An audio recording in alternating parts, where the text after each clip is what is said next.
কথা বলছো এটি হলো সব বানানি কথা। তোমার বাপ মা যখন ভাত পায় নাই, আমার বাবাই তোমার বাপ মারে হেল্প করছে। গাই দিয়া, গরু দিয়া, টেকা দিয়া, পয়সা দিয়া আমার বাপ মায় তোমার বাপ মারে হেল্প করছে। যখন তোমার বাবা দিনাজপুর ছিল, ভাত পায় নাই, আমার বাবাই তোমার বাবারে হেল্প করছে। আমার বাড়িতে কামলা দিয়া ও যে তোমার বাপে কামলা দিয়া ভাত খাইছে। তুমি আমারে কো ফকুনি, আরে আমার চেয়ে বড় ফকুনি হলে তোমরা।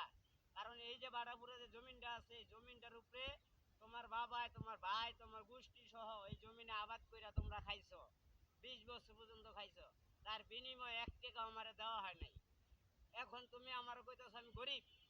আর আমার চেয়ে গরিব তো তোমরা ছিলা, কিন্তু আমাগো দিয়ে তোমরা উঠছো। আর আজকে তুমি কি কইতাছো যে আমি ভিখারি?